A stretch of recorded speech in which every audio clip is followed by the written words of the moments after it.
Everybody keeps telling you to use your ears, but how exactly do you do that? If this is your first time here, I'm Andrew Barr with Producing in the Box, where I teach you how to make incredible sounding music without analog gear, and I think you're better off without it. So I think one of the worst advice you could get as a beginner producer is to use your ears. I understand you want to use your ears and you need to use your ears, but you don't know what you're listening for. You don't know how to listen. So how do you listen? One way I've taught myself to listen is to jump into a DAW and actually start playing around with an EQ and start sweeping around frequencies. I will put an EQ right on the master bus, and then I will put a low cut and a high cut, and I will start sweeping around frequencies, cutting out the highs and cutting out the lows, and start soloing different areas of the frequency spectrum to really understand this is what mud sounds like, this is what the low end sounds like, this is what crispiness sounds like, and this is what it sounds like when it's tinny. And these are the numbers specifically for the genre that you're working in. One useful way to use this trick is to do the coat room technique. You basically roll off all of the high end and just kind of solo out the low end. This is what it would sound like if you were at a club or something like that and you were in a different room from where the rest of the music was being played. Really only the low end would get to you, and you could solo that out and just pay attention to what the low end is doing.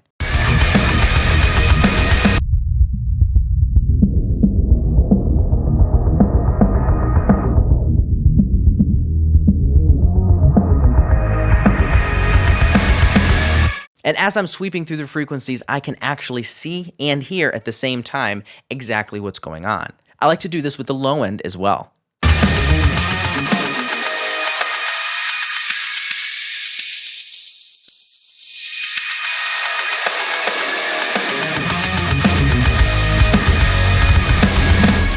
You can also take the EQ and start to boost frequencies and sweep around the frequency spectrum as well. Pay attention to frequencies you don't like or frequencies you really do like. Pay attention to where vocals are sitting and what starts to get boosted while you're going through the frequency spectrum.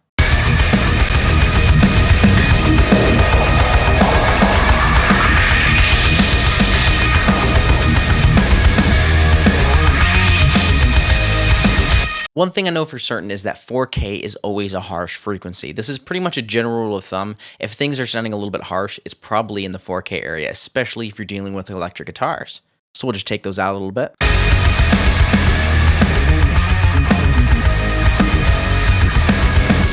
I also know that there is a little bit of a honkiness in around 500 hertz. If things start to sound like they're coming through like a cheap speaker or something like that, it might be in the 500 hertz range, and you can start to turn that down. Notice how I'm actually paying attention to what things are on the screen while I'm listening to it, and the more you do this, the more you train your ears to know exactly what frequencies are what. It starts to become muscle memory, and then you just start reaching for these certain frequencies and fixing them.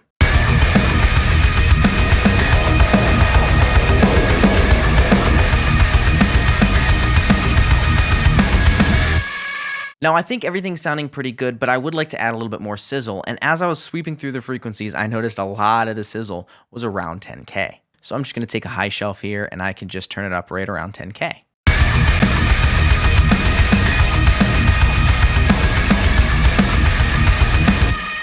I'm also hearing something in the low end that is starting to rumble around a little bit, and I'm going to sweep the frequencies to see if I can find it. See if you can pick it out too.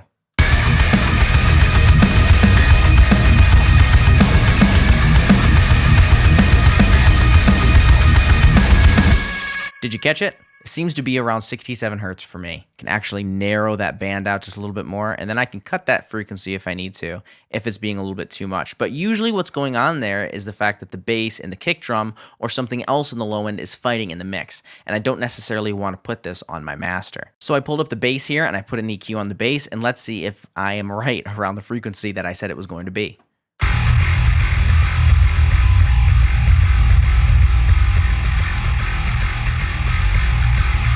Yep, around 66, 67. That seems to be pretty good there. I can just narrow that down a little bit, and then I can cut that so that way it gets out of the way of that kick.